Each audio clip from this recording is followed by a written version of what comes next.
"Excuse me, miss. That table is reserved." The voice was calm, deep, and direct, but not unkind.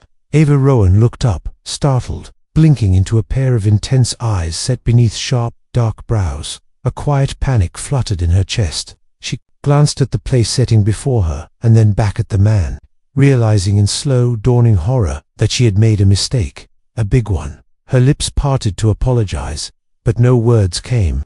All the sound in the ballroom seemed to blur into static. Behind him, a few people turned subtly, curious, whispering behind their glasses of champagne. Their glances weren't cruel, but they carried the quiet sharpness of people who had always known exactly where to sit. She was in the wrong place, and yet, the man didn't look angry. If anything, he looked intrigued. But what Ava didn't know was that this small, awkward mistake, a moment of wanting to disappear, would become the very thing that would change her life in a way she never could have imagined. Because some stories don't begin with perfection. Some stories start with a misplaced seat, and a gaze that didn't look away. 30-5 minutes earlier, Ava had been standing outside the glass doors of the grandest ballroom she had ever seen, wondering if they would even let her in. She was just an intern, unpaid, unnoticed, nearly invisible to the people who counted. The invitation hadn't been for her. It was for the senior staff of Cade Industries, but a last-minute message had come through from the events team to many cancellations. Send whoever's available. Just dress appropriately.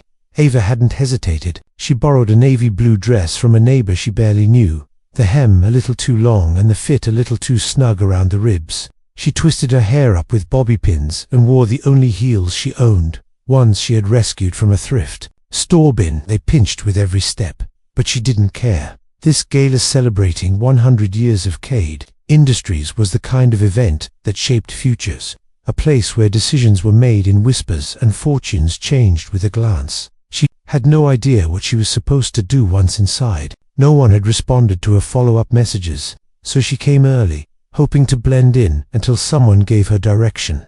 Inside, the room was like something out of a storybook. Chandeliers, dripping crystal, gold trimming the columns, and a soft string quartet filling the air with the sound of elegance. Waiters moved like dancers with trays held high. Everything sparkled. Everyone sparkled. Everyone but her. Ava stood at the edge of it all, clutching a small purse so tightly her knuckles turned white. Her confidence, already fragile, crumbled by the second. She was sure she didn't belong here.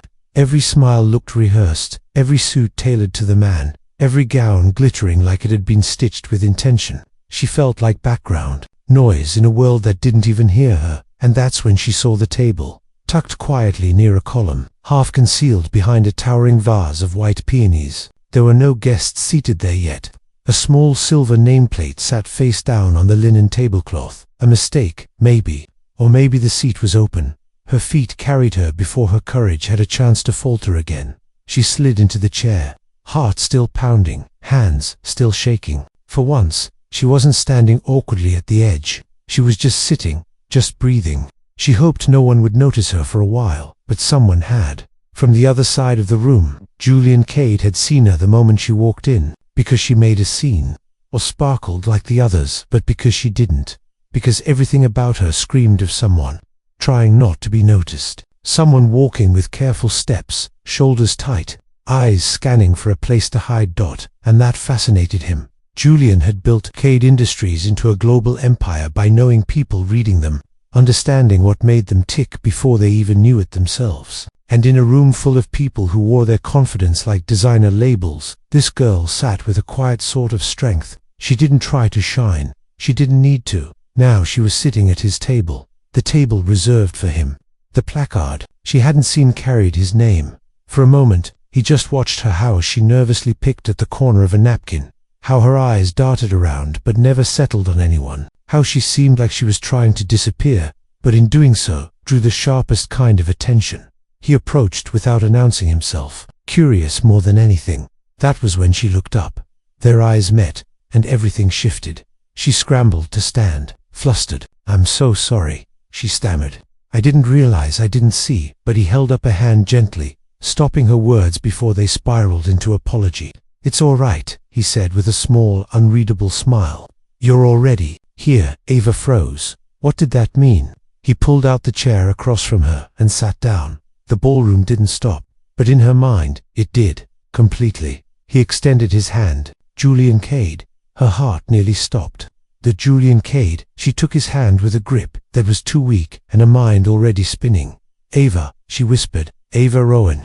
And just like that, the mistake turned into something else entirely. She didn't know yet that this wasn't a coincidence, that Julian had noticed her on purpose, that he would remember her name long after the gala ended, that this moment, this awkward, unintended encounter, would become the beginning of something neither of them saw coming. She had sat at the wrong table, but maybe, just maybe, it was exactly where she was meant to be. Ava sat frozen in her chair, unsure whether to feel relief or absolute panic. Across from her, Julian Cade didn't seem the least bit uncomfortable. He leaned back slightly, studying her, not the way people usually studied her, with judgment or curiosity, but with genuine interest. The clinking of glasses, the soft music, the low hum of the elite around them, it all faded for a moment, as if the air between them had settled into its own quiet frequency. She knew she should excuse herself. She knew she should stand up and find a new seat, or simply disappear before she embarrassed herself even more.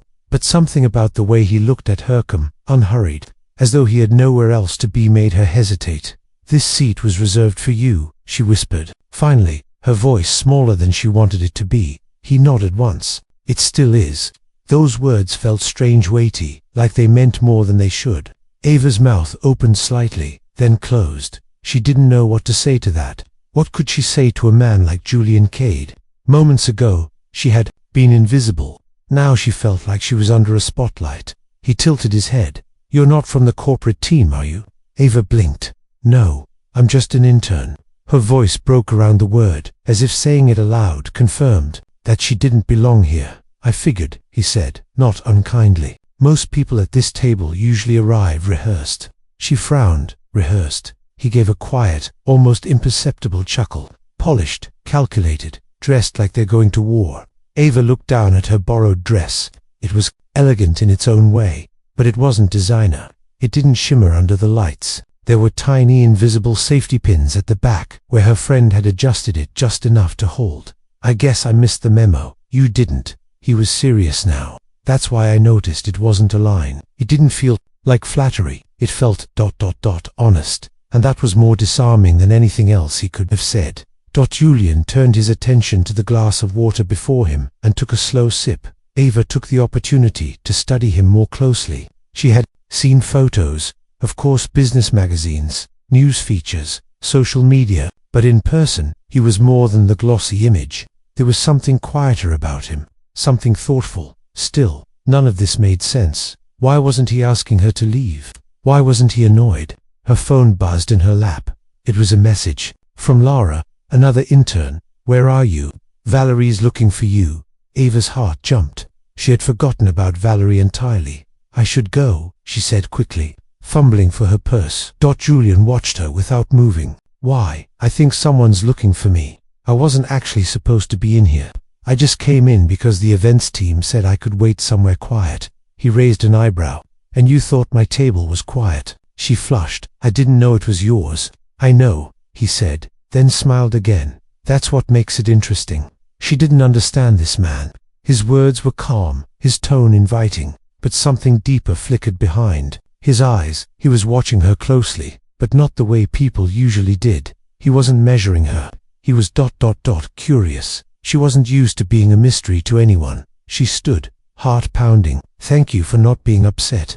I really didn't mean to. Would you like to stay?" Her breath caught. "What?" "I'd like to know why you walked all the way in here, found the one table set aside for the host, and chose to sit down." She couldn't tell if he was teasing her or not, but he meant it. He wasn't asking to be polite. "I was overwhelmed," she admitted, the words tumbling out. "I didn't know where to stand. Everyone looked like they belonged, and I didn't. I just needed a place where I could breathe for 5 minutes." He nodded slowly, as if that made perfect sense. Then, to her surprise, he waved over one of the servers. "Another setting, please," he said. "She's joining me for dinner." Ava's eyes widened. "No, I can't, really. You're not just anything," Julian interrupted softly. A hush seemed to settle around them as the server quietly laid another plate in front of her. Ava sat down again, not entirely sure how her legs moved on their own. She had this strange sensation of being pulled into something she didn't understand, like stepping off a familiar path and finding herself somewhere new, without a map, but with the strange certainty that she was supposed to be there. The rest of the table slowly began to fill. Executives, investors, PR, giants, and yet, Julian never shifted his focus. Even as he greeted others, he introduced Ava, just Ava, no title, as if she belonged exactly where she was. For the next hour, she listened more than she spoke, sipping sparkling water and trying not to panic. But gradually, something changed. The tightness in her shoulders eased. Her hands stopped trembling. Julian occasionally leaned in to translate the corporate lingo or ask her thoughts on something simple. And with every small exchange, her fear chipped away. And somewhere in the back of her mind, she began to wonder, why was he letting her stay? Why her? And what would happen when the night ended? She didn't know that the answer to all of that was already unfolding, and that the most unexpected part of her story hadn't even begun. The soft glow of the chandeliers cast a golden hue over the ballroom, but Ava could only feel the heat rising in her cheeks. She was still seated at the table, his table, and no one had told her to leave. Not the polished executive with the monogrammed cufflinks, not the two women in silk gowns discussing European markets, not even the VP who glanced at her name badge and then blinked in confusion before politely nodding. She kept waiting for the moment. Someone would tap her shoulder and say, "There's been a mistake." But that moment never came. Julian Cade stayed beside her, and when he introduced her to the guests who joined the table, he didn't stumble or hesitate. "This is Ava Rowan," he said simply, with quiet certainty. "She's with our future development division." It wasn't true, not exactly. She was just an intern, not officially placed anywhere yet. But the way he said it, as if she already had a place, made something stir inside her. Like maybe she did. She hadn't spoken much during the first part of dinner, but in the brief silences between conversation threads, Julian would turn to her with small questions. "What do you think of the keynote speech? Did you notice the lighting design in the entrance? Have you tried the lemon risotto? Simple, kind, disarming." No one had ever asked for her thoughts at a table like this, and now they listened when she answered. The CEO listened. By dessert, Ava was smiling, genuinely, still nervous, still unsure, but no longer desperate to vanish. She felt ... anchored, like for once. She wasn't floating outside the glass window of someone else's story, watching their lives unfold. She was inside it. When the dinner plates were cleared, and soft jazz began to fill the room, Julian leaned slightly toward her. "Walk with me," he asked. Ava blinked. "You're leaving your own gala?" He smiled. "Not the public kind, but something more private. I've been hosting this for 10 years. I know exactly what happens next. Champagne, applause, speeches. I've heard 5 times. I'd rather take a walk with someone new." A part of her screamed that she shouldn't, that she'd be noticed, whispered about, questioned. But the other part, the one that had silently hoped he'd keep talking to her, nodded. They slipped out of the ballroom through a side corridor, unnoticed by most. The hallway opened into a rooftop terrace, quieter space with a sweeping view of the city. The night air was cool and crisp, a relief after the heavy perfume of the ballroom. Ava leaned against the railing, letting the silence settle. Julian stood beside her, hands in his pockets. "You're not like them." She glanced at him. "Them. The people at that table. They know the script. You don't. Is that a bad thing?" "Not at all," he said quietly. "It's rare." The city lights stretched below them, glittering like a reflection of the stars above. Ava stared out at them, unsure how to respond. She had spent most of her life trying to fit in, to blend, to be invisible enough not to get in the way, and yet here she was, being told that standing out might be the very thing that made her valuable. "I didn't mean to sit there," she said after a while. "It really was a mistake." Julian didn't look away. Sometimes mistakes are just turning points in disguise. The words sank into her like warmth through cold skin. Slowly, she turned to him. "Why did you let me stay?" His gaze didn't waver. "Because in a room full of people trying to impress me, you were the only one being honest. And because I believe you were meant to be at that table." A silence stretched between them, not uncomfortable, but full of questions, wonder, disbelief, maybe even possibility. Then he added, "You remind me of who I was before I learned how to pretend." That admission surprised her. She had expected distance from him, not truth. She hesitated, then asked softly, "And who was that?" He smiled again, but it was wistful. A kid who thought showing up with ideas was enough. A dreamer who hadn't yet learned that boardrooms reward masks more than minds. Ava's heart pulled. "Do you still believe ideas are enough?" He didn't answer immediately. "I'd like to.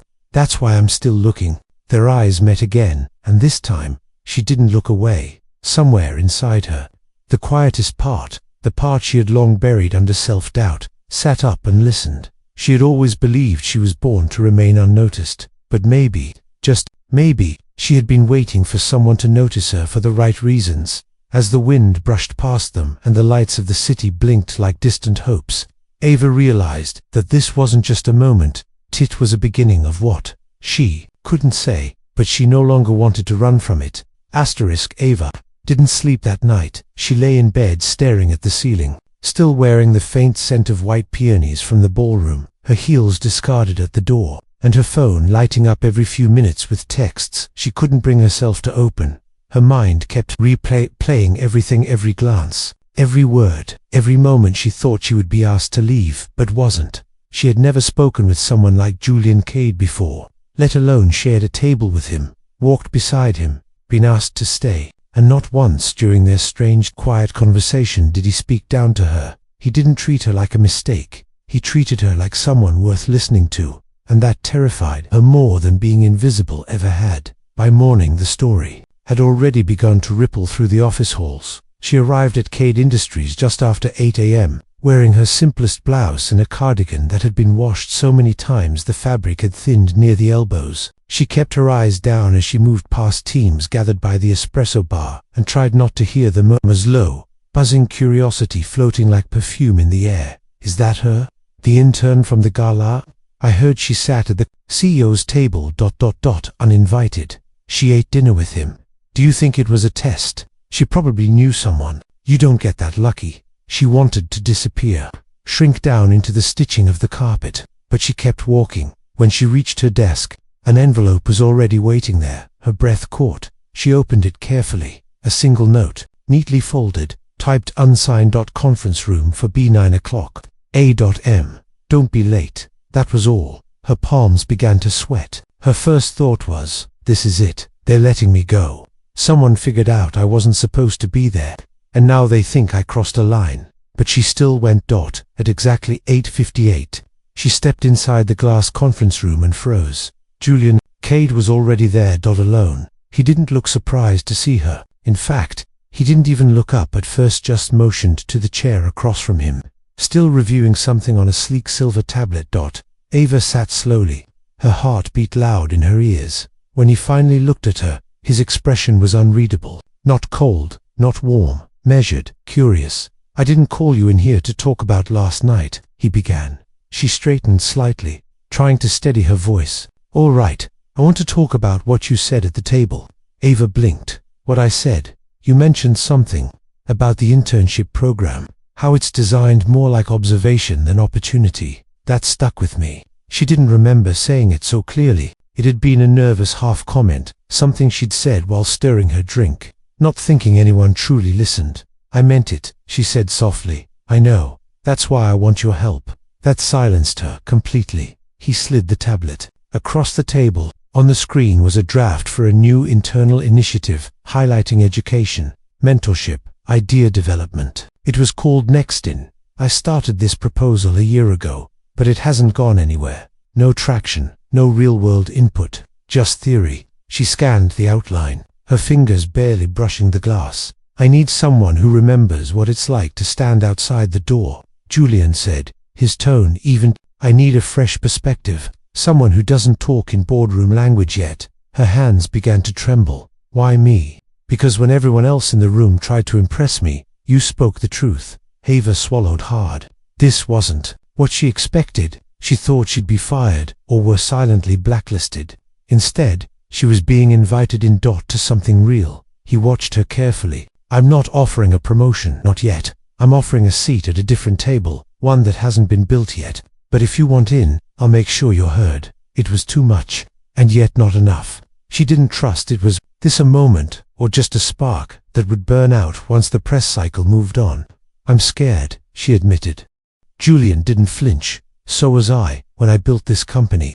A long silence passed between them. Then, Ava nodded, not because she was ready, but because something inside her whispered, "You won't get this moment again." When she walked out of the room, the whispers began again, this time louder. But this time she didn't shrink. She didn't hide, because maybe she was still the girl who'd made a mistake. But now, she was also the girl who got invited back, and that meant everything. Ava stood at the edge of the rooftop garden. The city spread beneath her like a sea of flickering lights. She clutched a thin folder to her chest, her knuckles white around the edges, though the autumn air was warm and still. The rooftop had been reserved for a private leadership reception, but Julian had invited her personally. "Come after hours," he had said, casually, like it wasn't a world-shifting invitation.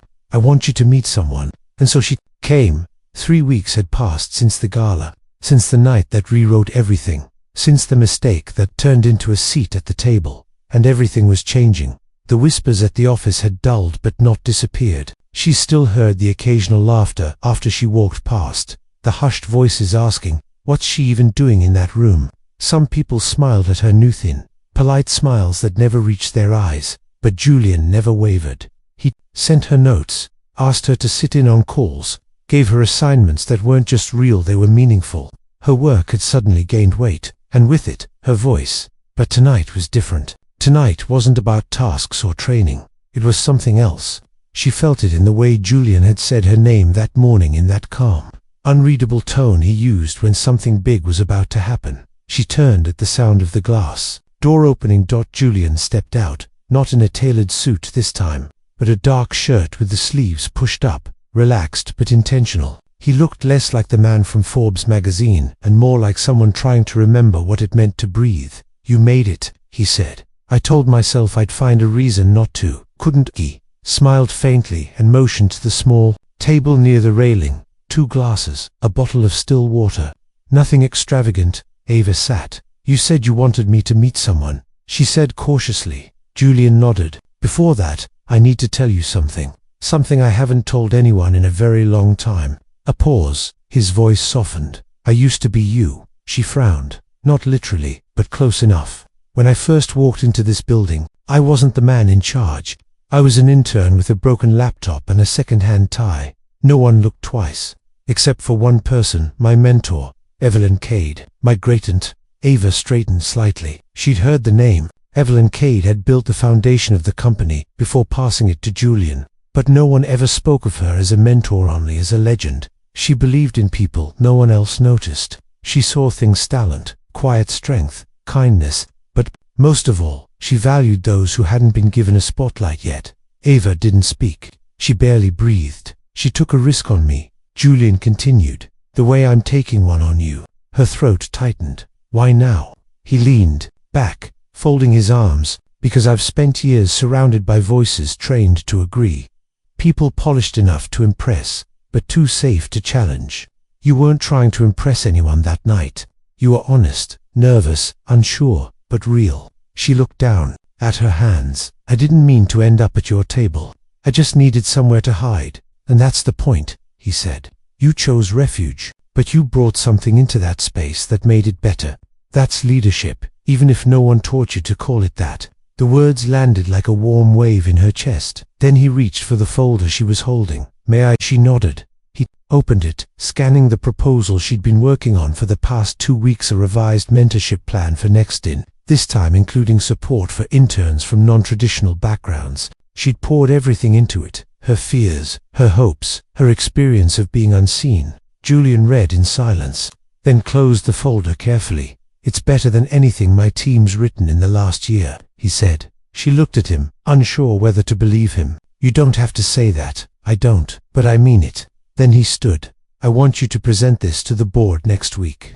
Ava blinked. "Me? You, Julian? I've never presented anything in front of people like that." "Neither had I the first time, but Evelyn didn't give me a choice. She said, if you wait to be ready, you'll never do it. Just be honest. That's rare enough." He turned, then paused. "There's someone here I want you to meet. Someone who was watching that night at the gala." He stepped aside. From the shadows, an older woman with silver hair and eyes, sharp as winter, stepped forward. Ava's breath caught. Evelyn Cade, Julian said. Founder, visionary, and the reason I ever believed I could lead. Ava stood, stunned. I've heard a lot about you, Evelyn said, her voice like velvet with steel beneath it. But I prefer to see people for myself. She extended a hand. Ava shook it with trembling fingers. You chose the wrong table, Evelyn said slowly. But sometimes the wrong table is exactly where you're meant to sit. That night, as Ava walked home beneath the glowing skyline, something shifted inside her. She no longer wondered if she belonged. She no longer doubted if her voice mattered.